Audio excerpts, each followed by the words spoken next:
Love staying informed?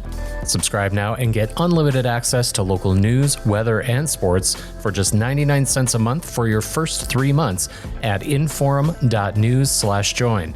Read every story, listen to every podcast, and download the apps that keep you informed and on the go 24 hours a day.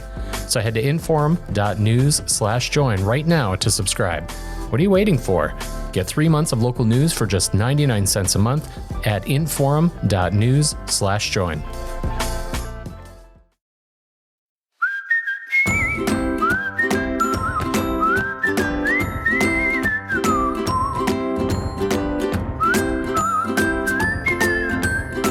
Welcome to Plain Talk.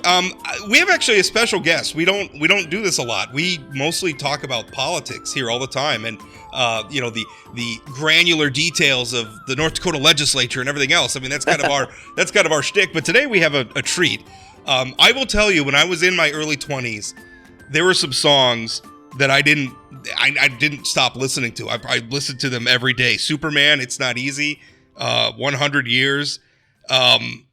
The Riddle, Chances. I mean, these were huge songs for that part of my life. And every time I listen to them, they take me back to that part of my life. And so I am very pleased, along with my co-host, Ben Hansen today, to introduce the man behind those songs, the man behind Five for Fighting, John Ondrasik. John, how are you?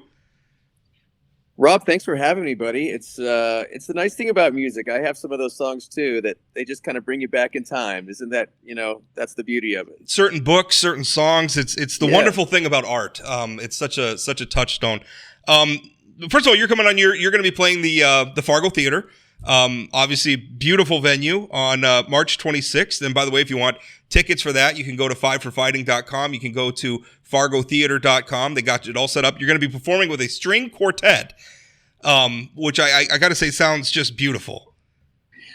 It's amazing. I started doing symphony shows years ago, which was so fun for me because I've worked with incredible composers over my career, and to be able to play some of these songs with these strings and these arrangements, literally kind of gave me chills down my back. And we wanted to take that experience to smaller markets. So we started doing this tour with a string quartet. And I got to tell you guys, these folks are worth the price of admission alone. There are Broadway players. My violin player, Katie, just won a Tony Award. And it's just, it allows to have, different dynamics with the songs. It's a very intimate show, but yeah, and I'm thrilled. First time ever coming to Fargo. So I'm like, we're excited to have you. I won't tell everybody else on this tour, but I have this show circled. I'm very excited about it, and can't wait to spend some time in your city. Well, Fargo's a cool place. I think you're going to enjoy it. February in North Dakota, maybe not optimal weather-wise, but it's an acquired taste. Rob. You get used to it. The other thing is you recently released a music video in a song called "Okay," and it's a riff on something New York City Mayor Adams said recently in the context of what's going on in the Israeli-Palestinian conflict. He said something, we're not all right. Your music video is about that, and it's showing some. If you look it up on YouTube, and you should give this a watch. There's a warning on there because there's some language that is tough to hear. There's some images that are tough to see. What prompted you to make that video? It's probably a long answer. I'm not one that likes to, write songs about politics, but to me, these are not political messages. These are moral messages. And this song in particular, "Okay," as of course, we all were horrified by the October 7th atrocities. Reminded me of 9/11. Reminded me, frankly, of the Afghan withdrawal. Just seeing images you could never imagine.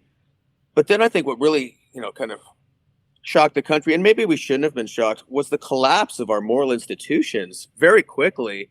As you mentioned, within 24 hours, there were thousands of people in Times Square celebrating, the rape of women at a concert, beheading babies, kidnapping grandmas. And then we quickly saw the media start to pick up Hamas propaganda, the BBC, the AP. And of course, our college campuses became, evident that the rampant anti-Semitism, I mean, we've known they've been rotted out for years, but to see it firsthand, and of course, literally members of Congress, refusing to condemn terrorism. So that really struck me, and it made me think of where we are, not as just as a country, but as a world. And I wanted to write about that, about look, the first line of the song is this is a time for choosing. And I think for so long we've kind of been burying our heads or hoping it would go away or didn't want to face it. This kind of the wokeism, the oppressorism, and nobody wanted to be called a name or be canceled. But I think we're at a time now where it's really the battle for civilization, and that sounds like maybe a little dramatic. But if you look at the UN and what's going on there, and the anti-Semitism running around the world, it's really scary. We're losing our kids. Half of the kids support Hamas. 20% don't believe the Holocaust happened. So we're really losing a generation here. So the song, hopefully, for me, was a call to action to stand up for good versus evil. And it sounds crazy. It sounds like Reagan, the axis of evil, going back 30 years. But I do think that's where we stand because it's all connected. Putin, Iran, Hamas, China, Taiwan will probably be the next domino. So that's a long answer to your question, but I think that's kind of for me why I wanted to write and put out the song and the video. So, John, looking at the video when I watched it, and as you were, alluding to, there's no ambiguity as to what it's about. It is specifically about Hamas, Israel, the Gaza Strip, Palestine. You're saying here, and said in the interview you just said now, that this is more of a moral call for you than a political one. As I'm looking at the U.S.'s relationship with Israel, the calls from, as you're saying, Congress people, opinions on either campus or in editorials, I don't know how that doesn't become inherently about our politics in a way that, I don't even necessarily think is a negative thing. That's my opinion. But what I want to know, what to you separates something from being outside of politics when you went through a laundry list right now of geopolitical trends. And that is inherently going to be part of what elected officials in each of those countries are doing. So how is that separate for you with this song or what you're saying? No, you're right. Look, everything's political, especially in the tribal age. But, for me, I wrote a song about Afghanistan, our withdrawal, called Blood in My Hands. That was very critical of our withdrawal. But to me, if there was a Republican president and the same events happened, the song would remain the same, only the names would change. If, for example, in some alternate universe, Israel or any other organization committed these atrocities, kidnapped people, held hostages, the song would remain the same, only the names would change.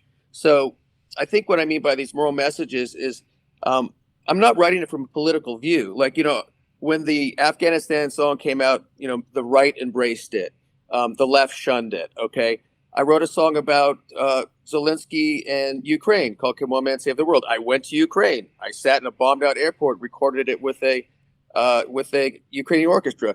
Well, of course, on that song, the left and media somewhat embraced it. It debuted on Good Morning America. Many in the right embraced it too, the Mark Levines, the Sean Hannitys of the world. But there were some on the right that were not happy with this song. And similar with this song. So to me, it's like, I'm writing these songs from my mind of what I believe is a moral message about, you shouldn't abandon your allies and citizens in Afghanistan. You should recognize a person standing up to the tyranny and aggression of Russia. You should condemn Hamas terrorists. To me, those are not political statements, right? They shouldn't be. But I guess, in this world, everything has a political context. But I think especially with this OK song, I have kind of been embraced by both the right and the left. Of course, in the Jewish community, you look at what happened in Israel.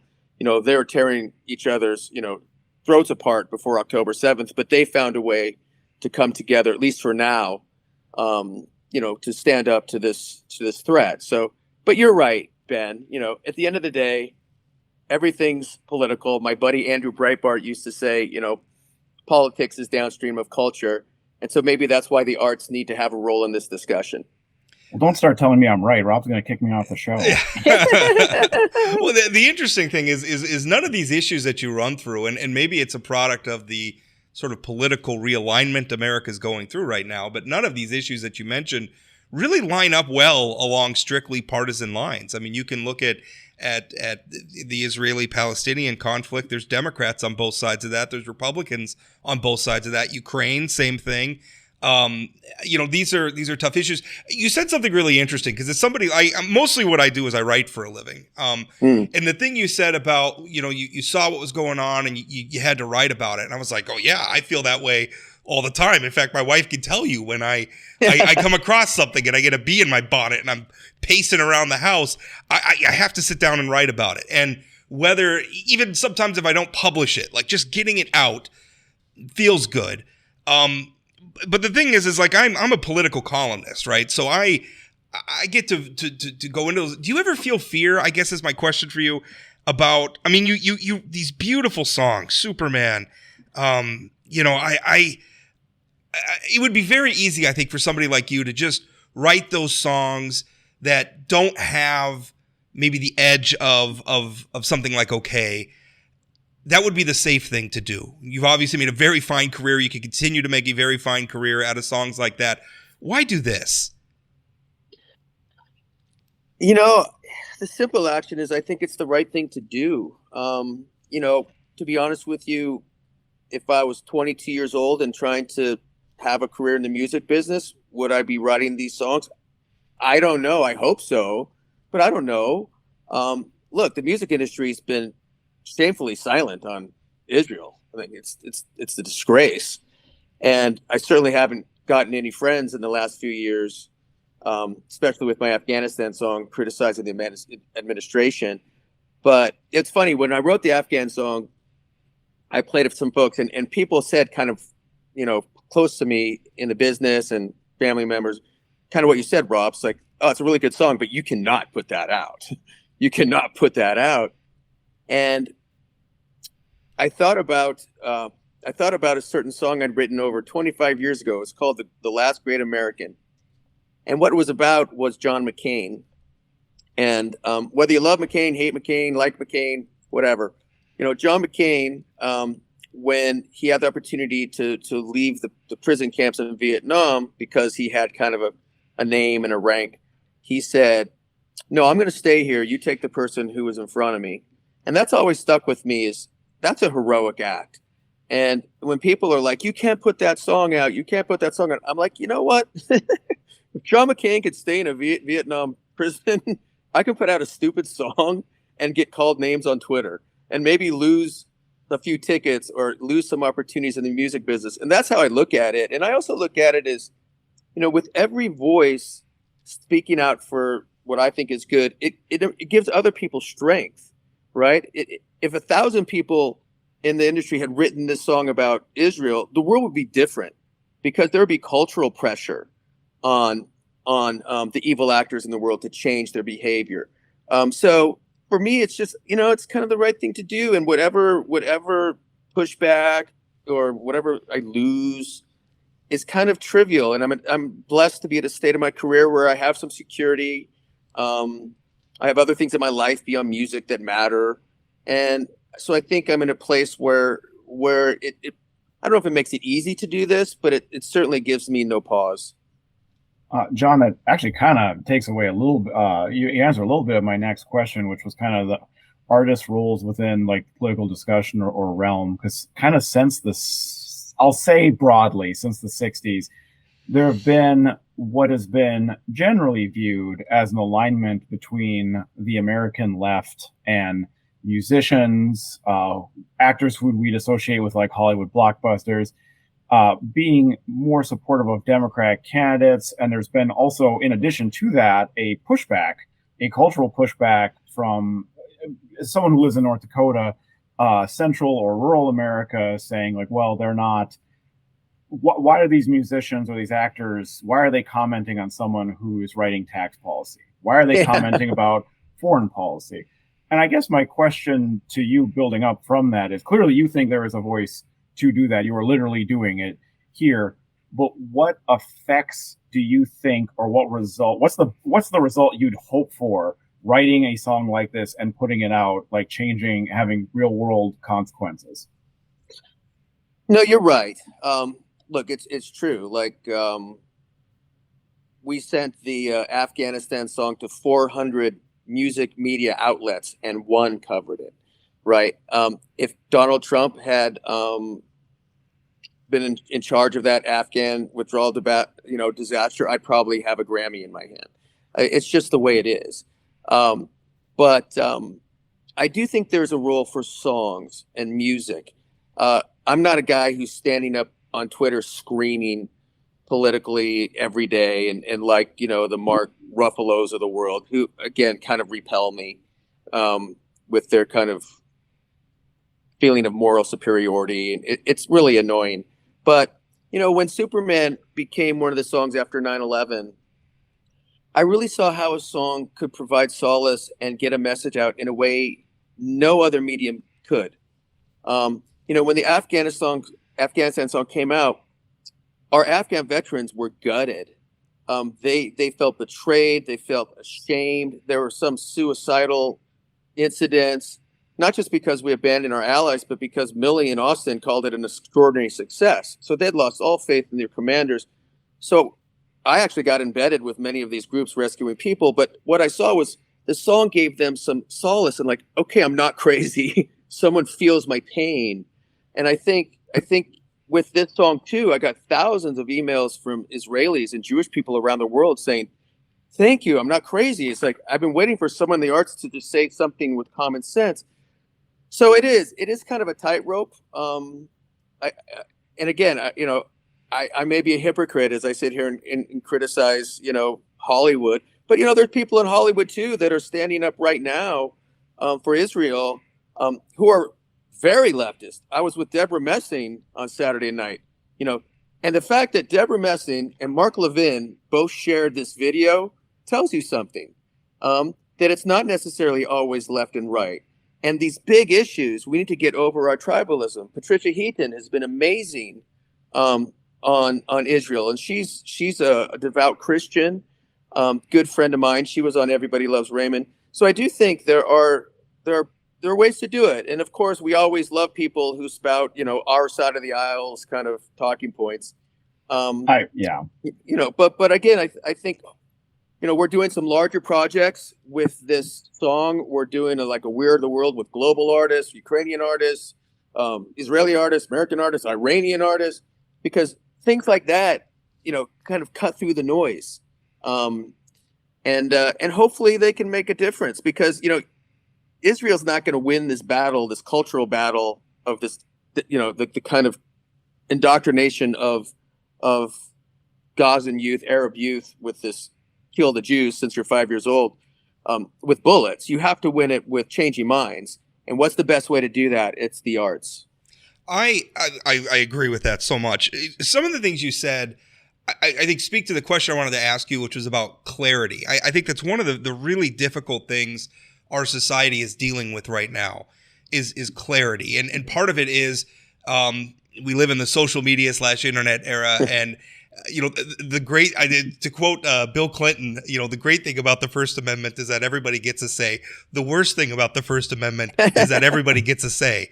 I think it's really hard for a lot of Americans who just get bombarded. Once upon a time, it's like, you had your local newspaper and you had the local radio station and you had the local TV station and you watched Walter Cronkite or something at night. And there wasn't a lot of, I don't want to say there was diversity, but you know what I mean? Like it was very monolithic, and it's not monolithic anymore. And I am very much in favor of nuance, right? The world's a complicated place. We need to be nuanced. And a lot of times political slogans are unfair, or they don't encompass the same whole thing, or they're self-serving to the people using them.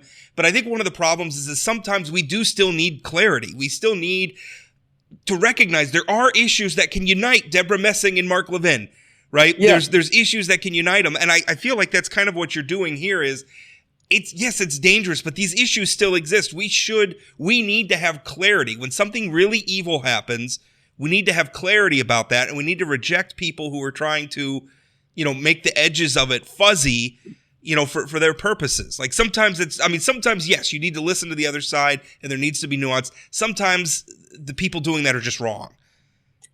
I agree with you, and I also miss the days, not just of kind of, the fewer voices, but just the mindset of the argument. I'm old enough to remember Crossfire, right? Where you'd have guy on the left, a guy on the right. Here's the issue of the day.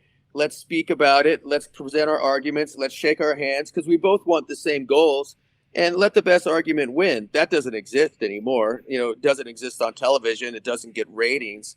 But I do think you're right. There's certain issues. Look, if we can't call Hamas atrocities evil without words like context and but, then nothing's evil. Then it's chaos. There's no clarity on anything. And I think and that's why I think it's important to kind of stand up and, people talk about the silent majority, right? Well, most America agrees with this, but it's the people that are loud and screaming that win the day on the media. But I think the evidence that is not true is that you look at some of these polls of our youth who have been indoctrinated in their college, who have been indoctrinated on social media, who have been given kind of Hamas propaganda from artists who are radical, supporters of either the Palestinian cause or literally terrorists. If we don't address that, then we are going to lose the next generation, and God help us, then it's all over. So I do think sometimes you have to stand up for more clarity. And I really respect those on the left and the right who are doing that. And it is, after 9/11, we kind of had this kind of moment where we were all together and kind of our heart was in the same spot. And, it didn't last very long, but I think it's critical for our long-term kind of like survival as a democracy to have some of that. And maybe the times are changing. Obviously, this election is going to be insane and, politically, just a complete cluster maniac, just nuts. But maybe after we get through this cycle, we can come back to a little bit of that sanity that we don't have to agree with each other, but we are on the same team. I do sometimes feel like maybe if we get to an era where we have some like generations who have grown up with the internet and could place it appropriately in their lives, could place social media appropriately in their lives. I feel like our kids, I know this isn't a fashionable thing to believe, I feel like our kids are going to be better prepared to deal with social media than maybe we were. You're going to be performing okay, I take it, in Fargo when you're here? I will. Yes, absolutely. Sir. Wonderful. And if I could just, I was recently, if I could put in I am good friends with the conductor of the Minot Symphony Orchestra, and they just recently, they do this thing called Community Rocks, where they take rock songs and they arrange them with the, and it is, we were just at their concert a couple of weeks ago.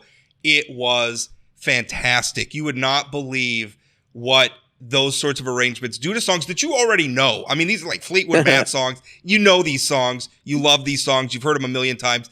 It's a different piece of art when it's done this way. So if I can endorse, I wish I could go to your show. Unfortunately, I can't. But if I can endorse what you're doing, I've experienced this art form, and it's wonderful. People should get out and experience it as well.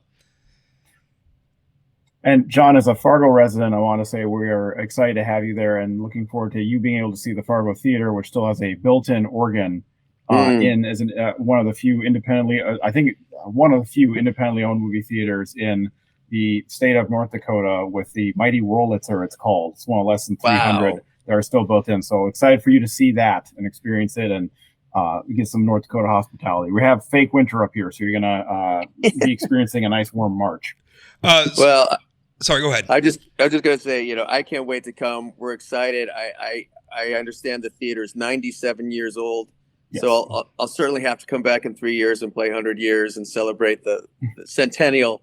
But yeah, we're just thrilled. I'm glad I can finally, after all these years, spend some time in your town. And we have a day off. And so we'll be hanging out and seeing the sights. And I appreciate you guys. And I appreciate everybody out there because, I do think there's a certain clarity in North Dakota that the rest of the country could learn a little bit from. Well, once again, the date is March 26th. You can go to fiveforfighting.com to buy tickets. You can go to fargotheater.com to buy tickets, and really you should buy tickets. I think it's going to be a good show. John, thank you so much for your time. Thanks, Rob. Thanks, Ben. Hi, everybody. I'm Chad Kuhl, host of the Northland Outdoors podcast. Hey, here in the Northland, we love our time outside. And on the Northland Outdoors podcast, we're going to talk about all of it. Not just fishing, not just hunting, but mountain biking, camping, rock climbing, bird watching, you name it. We're going to have it on the Northland Outdoors podcast. New episodes every 2 weeks on Spotify, Apple Podcasts, wherever you get your podcasts.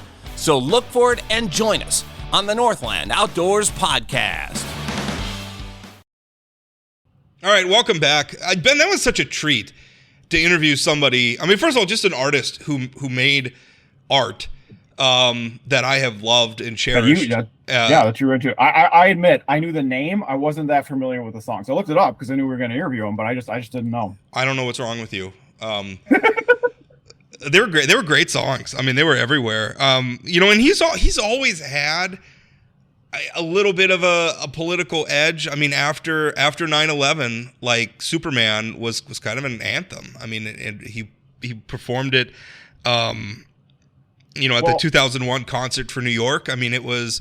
I don't want to say that was political per se. And the thing is, we use the word political.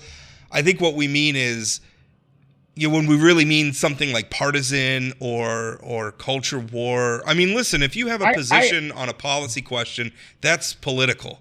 Those are politics. And yeah.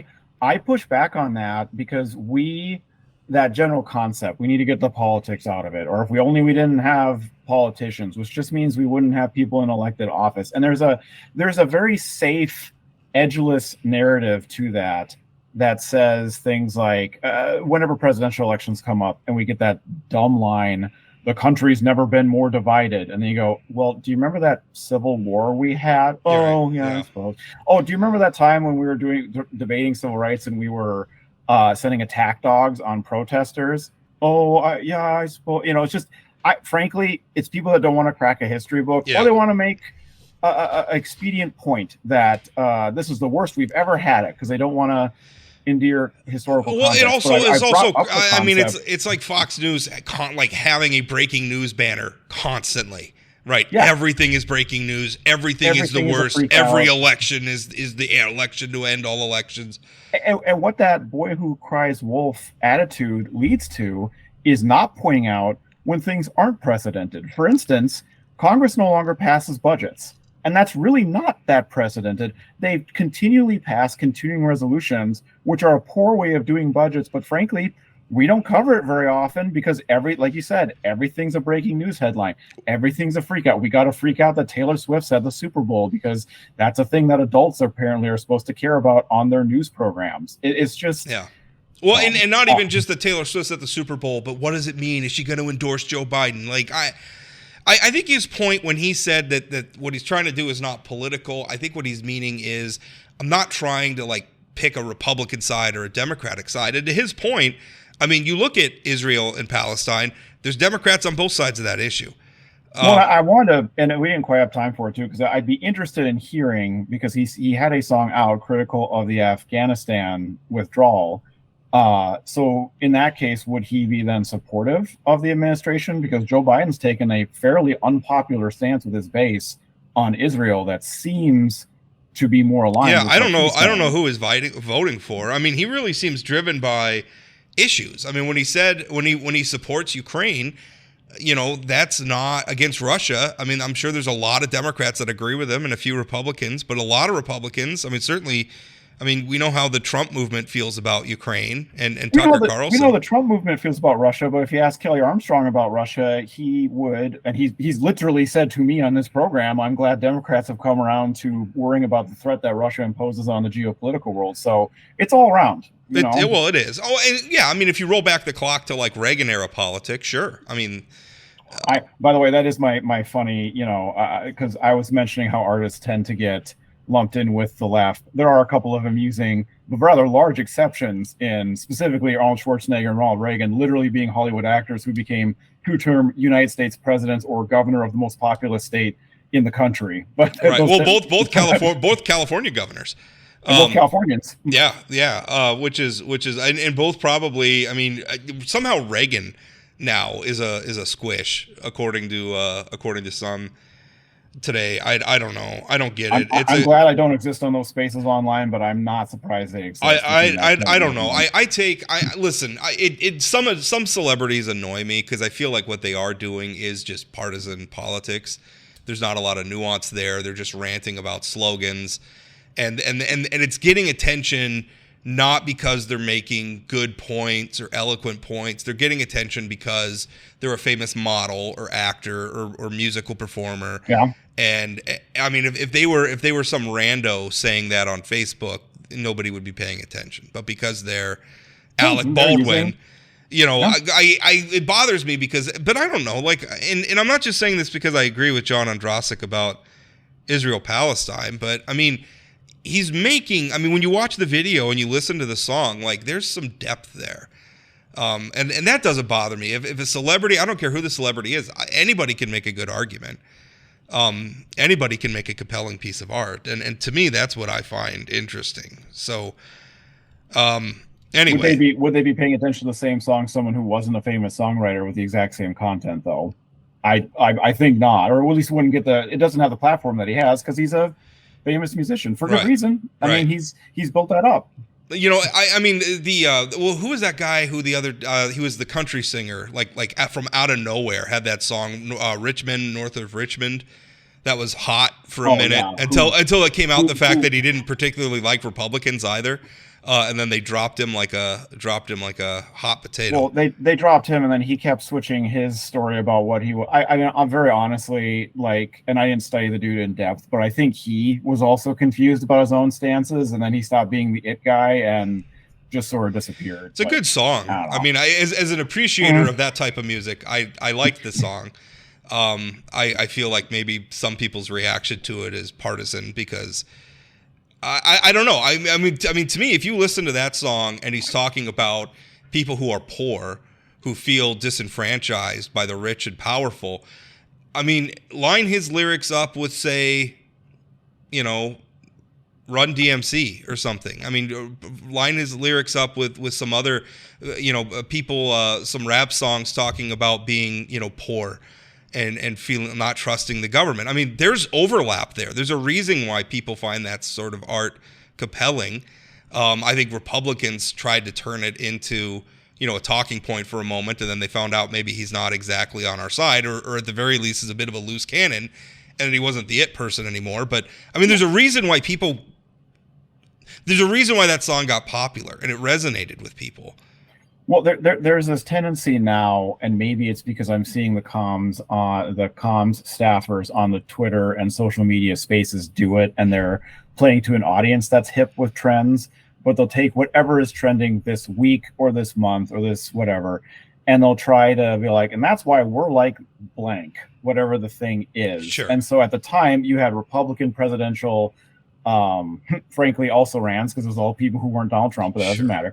And they were like, can we quote this? Can we bring this in? And that happens across the aisle. I saw a meme that the DFL in Minnesota, the Democratic Party of Minnesota, put out about Dune 2 and why it was some character agreeing with some policy the DFL was putting out. And I hate it. I absolutely, if you go back and you watch presidential debates, even in the early 90s or the 80s, you do not see Bill Clinton or Ronald Reagan or Bush Sr. doing these pop culture quotes or like when Fox News played Richmond, north of Richmond at the presidential debate and asked the candidates to respond. Yes, that was stupid. World does this have to do with what we're going to do with Social Security or national debt or foreign policy or even as somebody who I admit I like that song. I like a couple of his other songs. He's got a very soulful voice. I like him.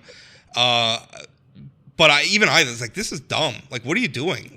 And all they were trying to do was just glom on to something. The song was trending, so they're trying to piggyback on something that was trending, even if it didn't really fit or really make sense. And there's so much of that going on because it's all about chasing clout and clicks and everything else. Where, I'm going to take Taylor Swift and I'm going to shoehorn her into whatever political thing that I want to talk about right now, because anything that mentions Taylor Swift is going to draw some eyeballs that might not usually be drawn to my tweet or my column or my video segment or my podcast, what have you. To the point where I'm like all the way over to the other side of someone who's just totally apathetic to Taylor Swift, like, hey, can she just go to her boyfriend's like ball game? Like, she didn't seem to be asking for your attention. Yeah, I mean, listen, it's fun, and we're allowed to have fun in lives. And Taylor Swift is fun, and the celebrity stuff is fun. I get all that. I'm not super into it, but I understand why people are entertained by it. She's an entertaining person. Football's entertaining. Those two worlds colliding is entertaining. I understand why people are attracted to it. What I don't like is like, well, we're going to spin this up into like some very meaningful narrative about politics and policy, and it's just not there. Yeah, although this is something I criticize like sports reporters about a lot. I think a lot of times sports reporters get way too big for their britches because they have audiences that are far in excess of the importance of what they're actually reporting about. These are games. But because we obsess about games, it's like we're trying to impute meaning to them that doesn't exist. Listen, I love baseball, but I don't think who wins the World Series this year really has any bearing on, how Americans get their health care or how much we pay in taxes or anything like that. It's not. It's fun. I like baseball. I am entertained by baseball, but it's not that important, really, in the grand scheme of things. Anyway, and the projection onto some of it is telling. If you're looking at some of the, I don't think I've ever seen anything that Sydney Sweeney is in, but there are some very interesting, they would call themselves conservative. You would not, and I would understand why.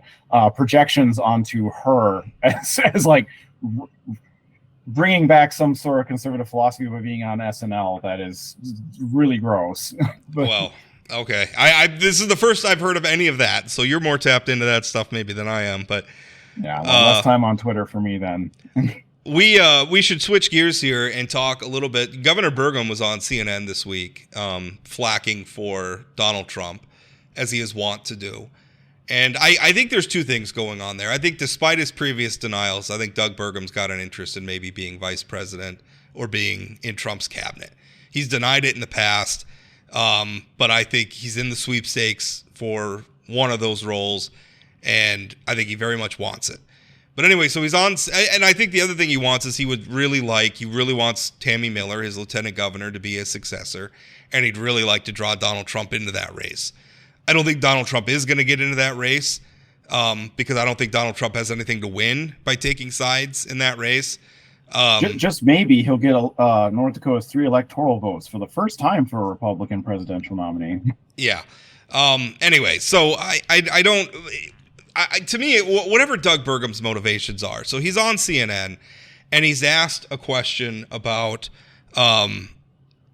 if he were, because the host kind of alludes to the fact that he is, on the short list or is in the rumor mill for vice president. So she asks him. She says you're on the list. Right. Yeah. So she says, if you were vice president in 2020 or 2021, I guess, and tasked to preside over the certification of the vote on January 6, 2021, would you have, done what Mike Pence did? Did Mike Pence do the right thing? That's her question to him.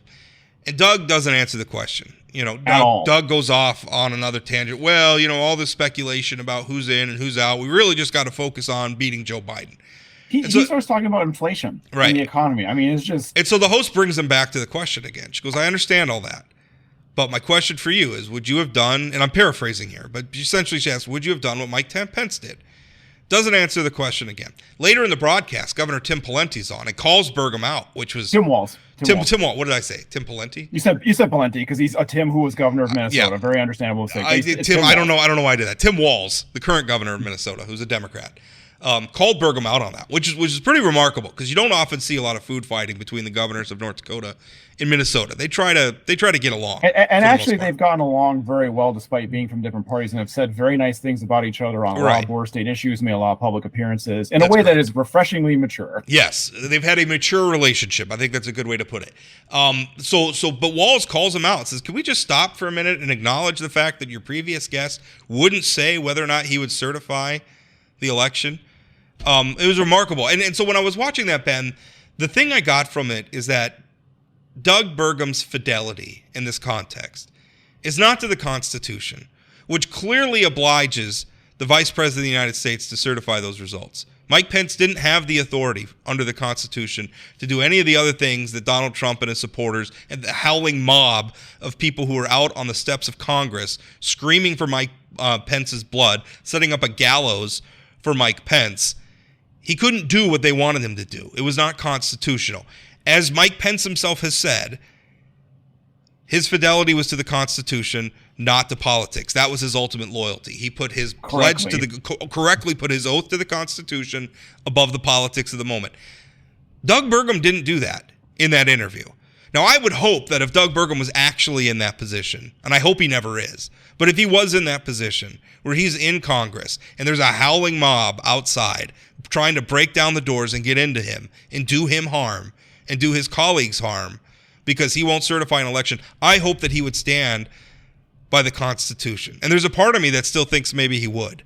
But it worries me when he goes on national television and he makes it clear he is so afraid of saying that he would certify the 2020 election, certify the 2020 election, that he wouldn't just come out and say that Mike Pence did the right thing. By the way, remember, Kelly Armstrong, Congressman Kelly Armstrong, Senator John Hoeven, Senator Kevin Cramer, they all voted to certify that election. They were all in Congress that day too. 3 for 3. And they all voted for it. Best states for electoral results in 2016 and 2022. But now Doug Burgum is afraid to say that, to emulate the position that they already took. He's afraid to say it on national television. And that says something that says something that's ugly about Doug Burgum. But that also says something that's ugly about the Republican base right now, that these politicians are so afraid they can't tell the base, I would have done the constitutional thing, and I would have supported the peaceful transition of power. There's for quick side note, Tim Walz is good at summing things up in 1 or 2 sentences, which is it's a political skill. There's a reason that he's governor of a state. And that his sentence was he did it in like 1 or 2 sentences, like, you notice that the previous guest refused to answer the question, period. There is a small part of me that wonders, and I almost don't want to hope it because I think I'll get let down, and maybe we'll just never find out. If you look at the things Doug Burgum said and did when he ran for president for, call it 6 months. I don't know the exact time length, but call it that. There was clearly a separation or a need that he felt to, one, run for president when Donald Trump was definitely going to run, and he was setting himself up as literally as competition for him. And then that one extremely telling piece, he said to, I can't remember whom from the DC media, I wouldn't do business with Donald Trump. And the very clear gear shifting in tone and literal phraseology that seems to be, I'll do this for now, I'll carry this weight for now, and there seems to be a greater goal. And to what you've said and many of others have said, and I've definitely thought, is this just so he can get into the vice president's role or the cabinet position? But is there something else he's trying to do to say this now, do this now with the base, which frankly is a little condescending. I'll play the rubes so I can get in there and influence something even better.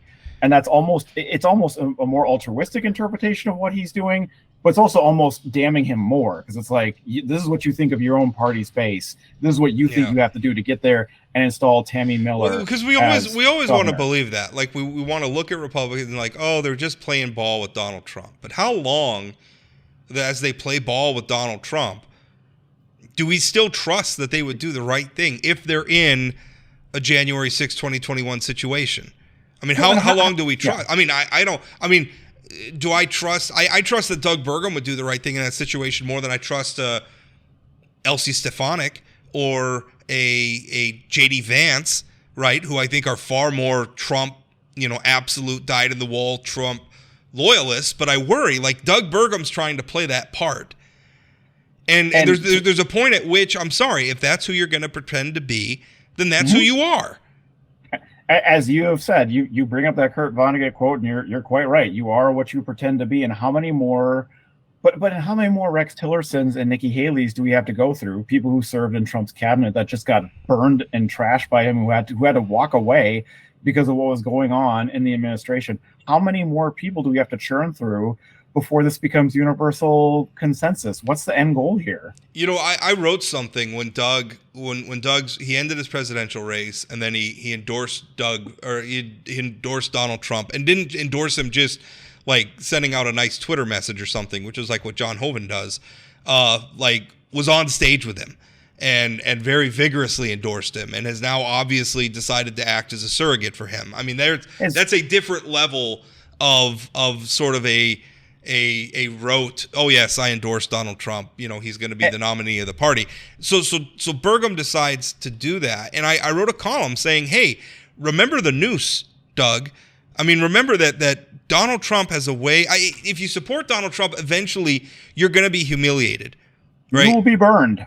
I mean, eventually you're going to be Tim Scott asked to defend Donald Trump having dinner with Nazis. Eventually, you're going to be an evangelical leader like Franklin Graham asked to justify Donald Trump's serial and blatant adulteries. Like, you're going to have to defend these things, and you're going to end up with stains that don't come out. And you bring up a good point about the way that he endorsed Trump, because as much as the show went off the rails and as much as we then found out things about Kevin Spacey, I do remember in the first season of House of Cards, there's that bit where he's waving at the camera, because the whole shtick with the show is that the character breaks the fourth wall as he narrates. Right. And he said, there's a politics to real estate and photo ops. And when people look at the president being sworn in, who are they going to see on the side? And he turns to the camera and he waves.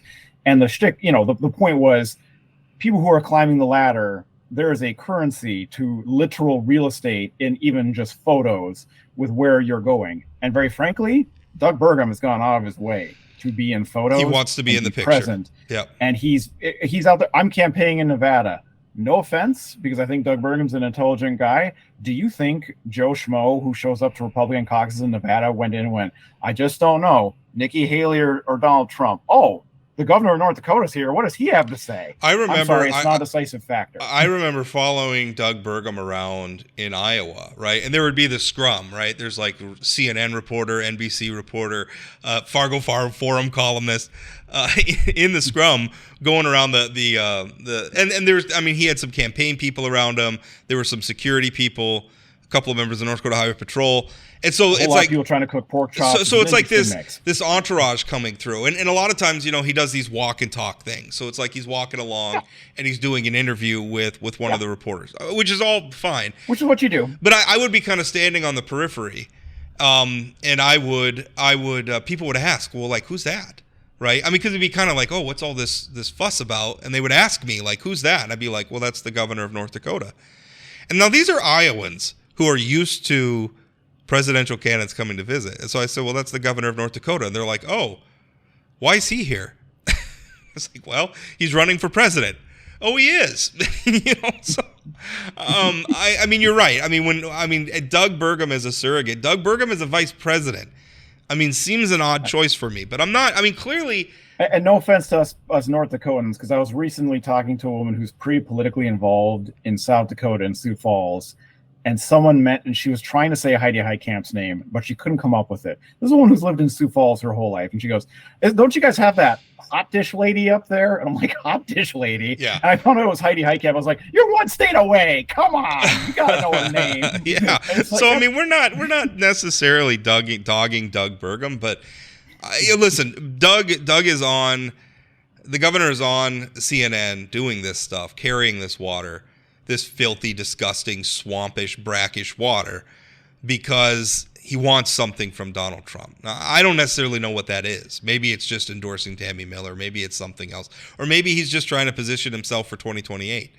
I don't know. But there's a point at which, you know, political expediency is defensible if, you know, to a point, right? We understand it. It happens. Politics is a tough business. It's complicated. The retail politics, it's not, I mean, how the sausage gets made, it's sometimes gross. But there's a line, right? There's a Rubicon you can cross. And refusing to say whether or not you would have supported, I wanted to say supported the peaceful transition of power, but it wasn't a peaceful transition of power. So let's just say, refusing to say whether you would have supported the Constitution of the United States in doing your job as vice president on January 6, 2021. That to me is a bright red line. That's a Rubicon. You don't get to play political expediency with that. To the next thing. To your point. I don't know what to say. I actually really don't. By the way, one final point, because people always like to draw a gap between Donald Trump and the January 6th people. Like, oh, Donald Trump wasn't responsible. Those were just, that's one of the narratives, right?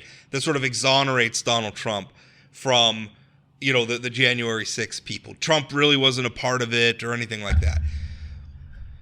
First of all, Donald Trump regularly honors people who were put in jail for the violence they committed on January 6th. He plays their songs at his rallies. He calls them heroes. He calls them martyrs. So that's one thing. But the other thing is, when Doug Burgum can't come out and say that he would have certified the election, despite what the January 6th mob was doing outside of Congress, when he feels afraid to say that, his number one audience for that is Donald Trump. And the fact that he's afraid that Donald Trump will be mad at him for saying that tells you everything you need to know on which side of January 6th Donald Trump was on. Yep. All right. Let's put it there. I did want to bring up, I was telling Rob before the show, a little behind the scenes, I got my Democratic presidential primary ballot in the mail, because that's what the Dem NPL is doing. And we recently had I can't remember if you guys talked about it or not, we had the Republican primary in North Dakota, which weirdly, we just had Super Tuesday, and then Nikki Haley dropped out. But for some reason, we did ours in North Dakota on a Monday, the Republicans did, right? I think it was actually kind of smart. I mean, if you hold it on Tuesday, like they got more media out of it because they did it that way. If you hold it on Tuesday, you're going to get lost among California and Texas and all the other states that are voting. You hold it on Monday, you're alone. You're the only state that votes that day, and you get to own. I don't know. Do we still? Is there still a news cycle? You get to own a hot minute in the national press. The turnout was atrocious, and there's a part of me that thinks the Dem NPL might beat Republicans in turnout. Now, to be fair, there's two very different methodologies going on here. Republicans had a dozen caucus locations around the state. You had to physically show up, right? You had to physically show up. You had to physically show up and vote. And I mean, you had to be there, and it happened on one day. Whereas the Democrats are having a mail-in. They're going to have a couple of physical locations. I think one on the Spirit Lake Reservation, one on the Turtle Mountain Reservation. I thought that was a little curious. I did talk a little bit with Party Chair Adam Goldwyn. He told me that's because the mail's not super reliable in that part of our state. There's a big problem with mail on some travel territories. I like that they're doing that. That makes more sense. I was thinking, if you're going to have in person, have it for everybody. Like, why are you just? It felt a little bit like identity politics. But I guess that makes sense. I think it's a cost issue, a cost and logistics issue. Okay. That's me thinking, not knowing. But I think. Fair enough. I'm super into all voters being treated the same. Which makes perfect sense. But here's the other side of that. If they did that, all those locations would cost money, and then funders and donors would come back and say, "Hey, you guys are strapped for cash, and you did this thing that didn't win us any elections. What are you doing?" Which, by the way, is an important distinction to make here. The state of North Dakota does not run the caucuses or the primary. These are run by the parties. The state of North Dakota has nothing to do with it. We don't do the ballots. We don't count the ballots. There's nothing, no involvement. These are strictly run by the parties. And I think it's interesting. I think the Democrats could put up a bigger number than Republicans. I don't know what that'll mean, but I don't mean absolutely nothing come the fall. I mean, I think the Dems should fund it all they can if they get it. I think it might be a bellwether. I mean, there may be an inflection point, and that could be a data point for it where, I mean, why? The question I'm running into is why were there so few Republicans who showed up for their caucus? It was less than it was like 1,900 and change that showed up at 12 locations around the state. In 2012, and it wasn't really a caucus because it wasn't binding, so it was more of a preference poll, but the NDGOP had more than 11,000 people show up in 2012. In 2016, they didn't hold one. In 2020, the pandemic was going on, so they didn't. Go ahead. I think what you're talking about is why it's not institutionalized within North Dakota Republicans that, hey, we do a primary every year. It's dropped off. And so now I think there's a lot of people that haven't heard about it. Yeah. I think the June primary is when you make the choice, and even which if they makes did, sense. and even if they did hear about it, thinking, do I want to? I mean, Trump's going to win. What do I care? Right. I mean, and if you want Donald Trump to win and you in North Dakota, it's a guarantee. I think the only people that would get motivated to come on out, and clearly I was wrong because they didn't vote for her, would be people who consider themselves Republican but are never Trumpers, so they come out for Nikki Haley, which again, clearly I'm not correct because I think if it was a higher turnout, you would have seen a bigger Nikki Haley vote. But I think it was just the hardcores that turned out. I want to spend just a moment because I find this so amusing. And someday there's got to be like a documentary or a book, and only you and I will ever read it, about the also-rans that pop out in these presidential primaries. So Yeah. let me do real quick for the audience. So on my ballot, I have Joe Biden, Eban Cambridge. I don't know who that is. Stephen P. Lyons. Have you ever heard of him, Rob? I went to high school with the Steve Lyon, but I don't think it's the same. I don't think it's the same person. Jason Michael Palmer, Armando Perez. Well, Jason Palmer, I just heard of because didn't he just win in Guam? I hadn't heard of him before, so I don't know. I think he beat Biden in Guam, actually. Dean Phillips, who I do know because I'm a dork, but he at least is a sitting congressman. Sure. Sanak, and I can't pronounce his last name. The Young Turks guy. UYGUR. Oh, Shank. Oh, I'm Shank. I think it's Shank wrong. Uyghur. I think yeah, he's got a show that has a loyal following. Yeah, I mean he's pretty well known among political. The Young Turks is a popular, very left wing. Yeah. YouTube / podcast. Yeah. Thing. And then of course everyone's favorite personality. I don't know what you call her, guru, Marianne Williamson. So we have 1, 2, 3, 4, 5, 6, 7, 8 people on this presidential primary, and the two of us who read and live and breathe this stuff have heard of 4 of them. Right. Yeah.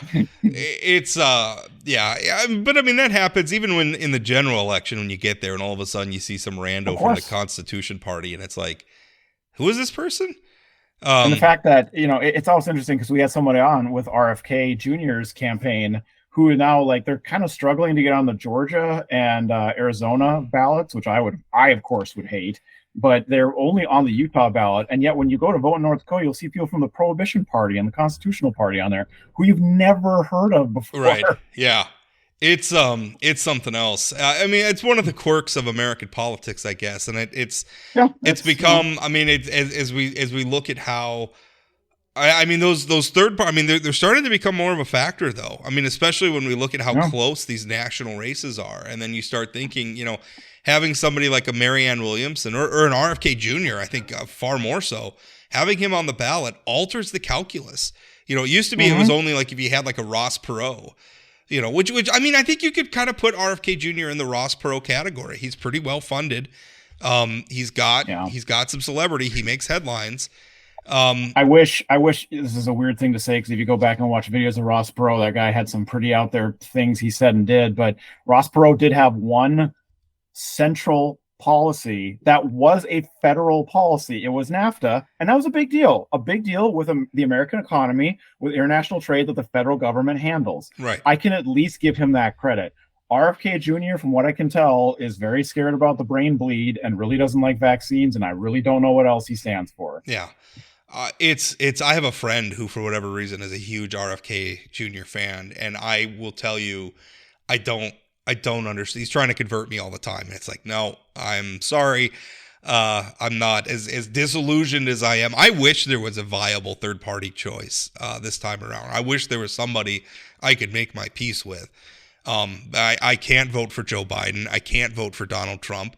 And I can't vote for RFK Jr. and I can't vote for Marianne Williamson or Cornel West or any of these other people. Rob, you could vote for Stephen P. Lyons. Well, or perhaps I may need Cambridge. Maybe I need to read up on Mr. Lyons' policy platform and learn a little bit more about him. By the way, speaking of this, I wrote a column about this, about Secretary of State Michael Howe. making it clear that the state of North Dakota, and that's an understandable thing. People could get confused thinking, if something went wrong with the NDGOP caucus and now they're contacting Howe's office, Howe is sort of preemptively saying, listen, this is not us. This is not an official state of North Dakota thing. This is a party thing. But I thought was also interesting is he went in there and in the press release he sent out about that, he was talking about, well, some people may look at these caucus, these primaries, and think that like hand counting ballots is the way to go. And he went on to saying, listen, a lot of times there are dozens of races or ballot measures or whatever on hundreds of thousands of ballots that are cast across the state. We can't hand count in that. And what he's obviously talking about is he's trying to get out ahead of this quote unquote election integrity ballot measure that would make many changes to North Dakota elections, including banning electronic voting machines, although we don't really have those, and requiring a hand count of the ballots. That was requiring things we already have, like right. have paper ballots, which we literally already have. I want to put Michael Howe, what he's doing there, which is essentially standing up to his own side of the political spectrum in favor of North Dakota's elections. By the way, Howe has also said publicly on the record, unambiguously, that Joe Biden won the 2020 election. This is somebody with integrity. Saying those things is probably not very comfortable for Michael Howe, and he probably is not very comfortable if he hears this with the comparison I'm going to make with Doug Burgum. But Michael Howe has the courage to stand up to that wing of the party and say the right thing.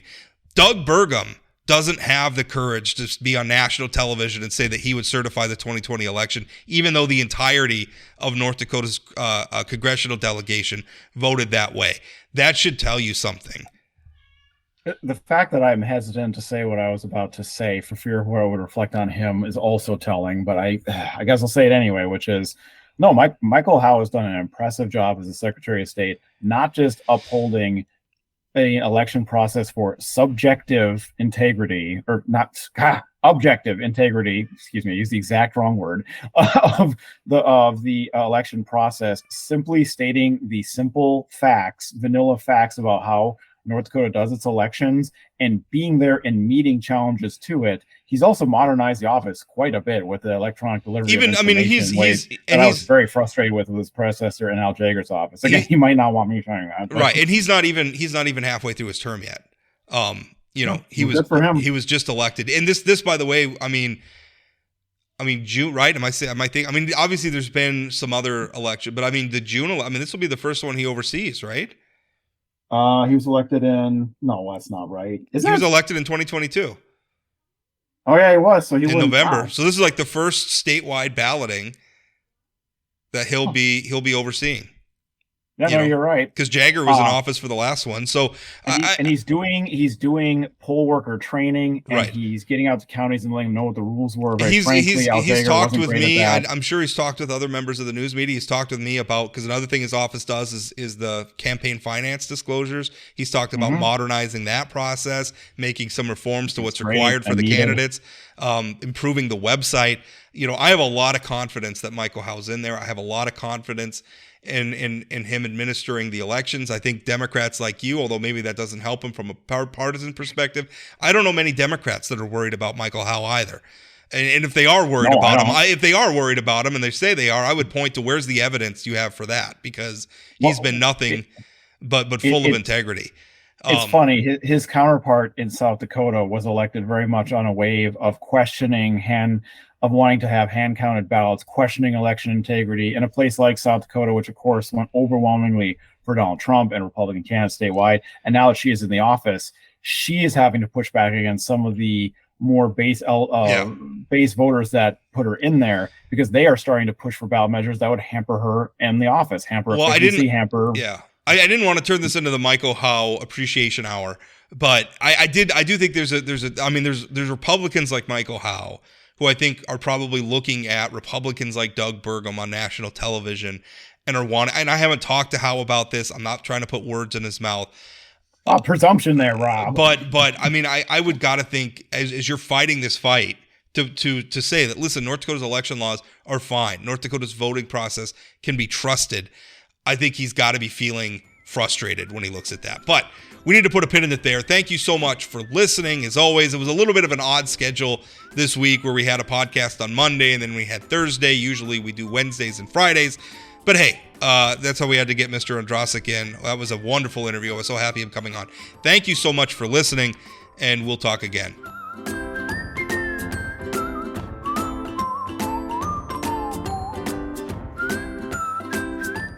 Did you know Forum Communications Company has a robust podcast library? At inforum.com/podcasts, we have everything from politics, sports, true crime, outdoor adventure, and more. Visit inforum.com/podcasts and explore them all today.